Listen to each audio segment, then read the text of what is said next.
शेरनी का मुकुट। जंगल के बाहर एक गुप्त गुफा थी। उस गुफा में एक शेरनी अपने बेटे सिम्बा के साथ रहती थी।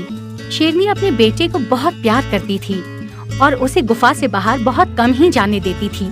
छोटे मोटे पक्षी का शिकार करके ही वो दोनों अपना पेट भरते थे। धीरे धीरे समय बीत रहा था। सिम्बा आसपास के जानवरों के साथ खेलता कूदता बड़ा हो रहा था। एक दिन शेरनी शिकार के लिए गई थी। तभी सिम्बा खेलते खेलते गुफा के अंदर एक चट्टान के पीछे छुप जाता है। तभी सिम्बा को वहाँ पर एक चमकती हुई सी चीज दिखाई देती है। सिम्बा उसे उलट पलट कर देखने लगता है। तभी शेरनी वहाँ आ जाती है। सिम्बा, मैंने तुम्हें चट्टान के पास आने के लिए मना किया था ना? फिर तुम यहाँ क्या कर रहे हो? सॉरी माँ, लेकिन ये क्या चीज है? मैंने आज से पहले तो कभी नहीं देखी। ये मुकुट है बेटे। मुकुट वो क्या होता है माँ? और आपने इसे छिपाकर क्यों रखा है माँ? बेटा, ये मुकुट शाही परिवार की शान होती है। सिर्फ राजा या रानी ही इसे पहन सकते हैं। तुम्हारे पापा ने मुझे ये मुकुट पहनाया था। तो क्या पापा और आप राजा रानी थे? माँ, आपने तो मुझे कभी भी नहीं बताया कि आप रानी हो। फिर हम इस तरह छिपकर यहाँ पर क्यों रहते हैं माँ? बहुत लंबी कहानी है बेटा। तुम्हारे पापा शेर सिंह चंपक वन के राजा थे। वो एक बहुत ही अच्छे राजा थे। वो अपनी प्रजा को बहुत प्यार करते थे। उन्होंने कभी किसी जानवर को सताया नहीं। बस बूढ़े और बीमार जानवरों का ही शिकार करके अपना पेट भरते थे। जंगल का हर जानवर उनका बहुत सम्मान करता था, लेकिन कोई था जिसे उनकी ये अच्छाइयाँ दिखाई नहीं देती थी। तुम्हारे पापा का छोटा भाई उनसे बहुत जलता था। वो चाहता था कि चंपक वन पर वही राज करे, इसीलिए उसने षड्यंत्र रचा। एक दिन तुम्हारे चाचा सिंघम हांफते हुए हमारी शाही गुफा में आए। क्या बात है सिंघम, इतने घबराए हुए क्यों हो तुम? बाघों ने बगावत कर दी है शेर सिंह। वो कह रहे हैं कि नदी के उस पार का हिस्सा अगर उन्हें नहीं मिला तो हमारे छोटे बच्चों को वो छोड़ेंगे नहीं। मेरे बेटे को उन्होंने चारों ओर से घेर के रखा है। लगता है आज वो उसे मार डालेंगे। बाघ शायद इस बात को भूल गए हैं कि जंगल पर राज शेर का चलता है, बाघ का नहीं। राष्ट्रीय पशु क्या बन गए?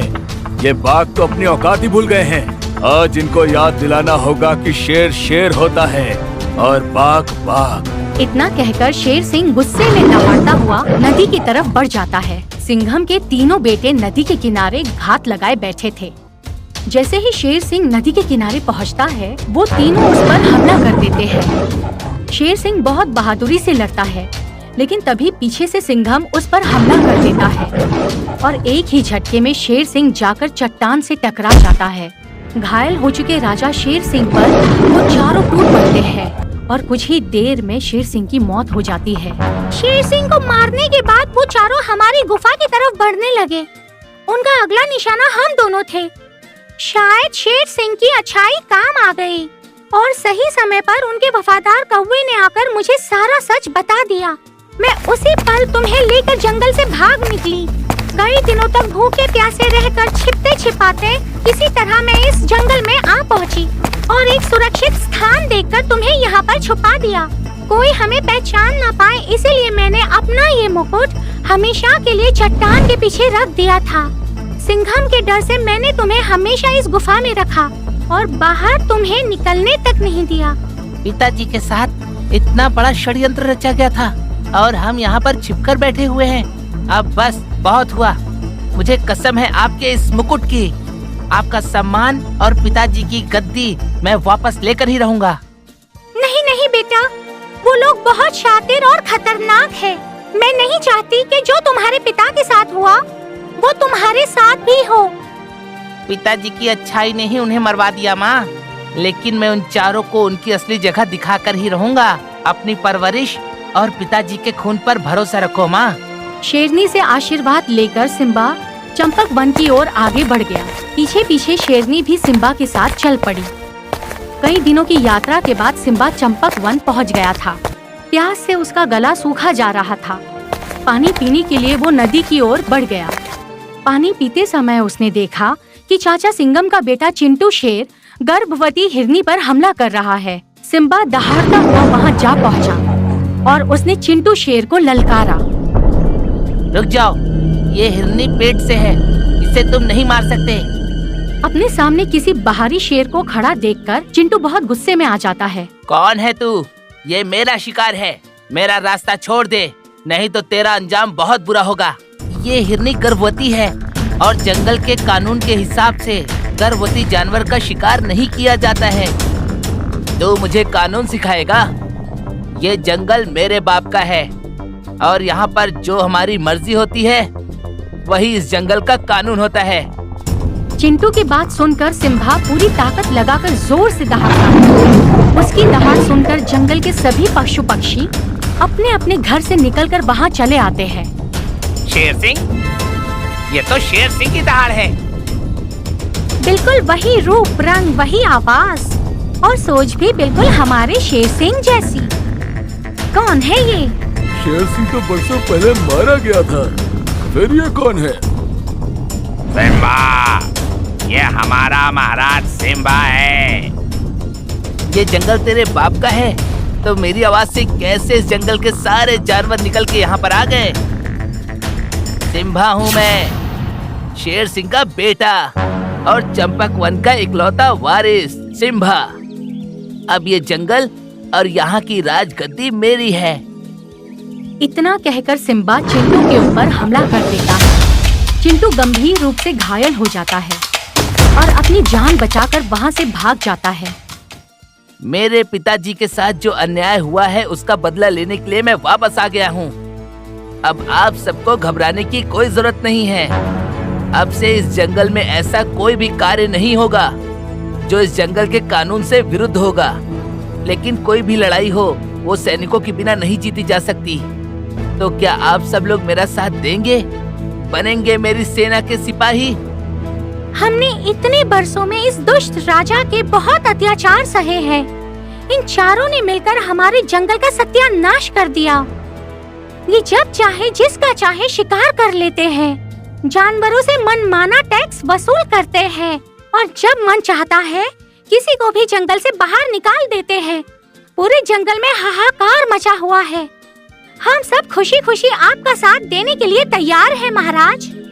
लोमड़ी बिल्कुल सही कह रही है। अब इन सारे अत्याचारों से महाराज सिम्बा ही मुक्ति दिला सकते हैं। आज से सिम्बा ही हमारे महाराज हैं। क्यों भाइयों? हाँ, हम आपके साथ हैं महाराज। हम आपके साथ हैं महाराज। इधर घायल चिंटू गुफा में आकर अपने दोनों भाइयों को सिम्बा के बारे में बताता है और कुछ ही देर में दम तोड़ देता है।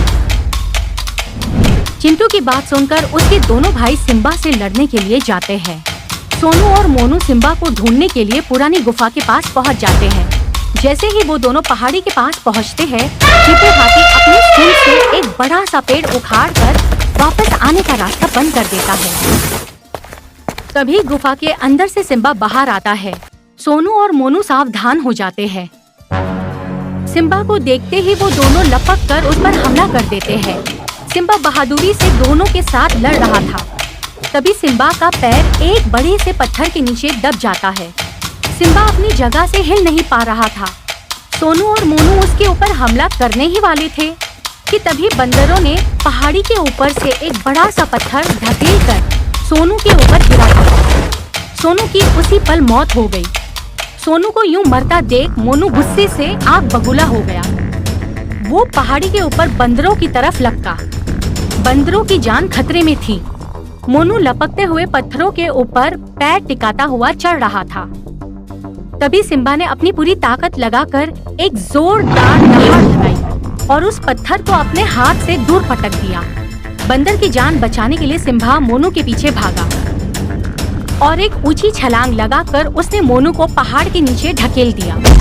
मोनू और सिम्बा फिर से आमने सामने थे। सिम्बा ने अपने खतरनाक पंजे से हमला करके मोनू को और भी घायल कर दिया और उसे पहाड़ी से नीचे ढकेल दिया। अब बस सिंघम को हराना बाकी था। उसके तीनों बेटे रास्ते से हट चुके थे। सिंघम अब बूढ़ा हो चुका था।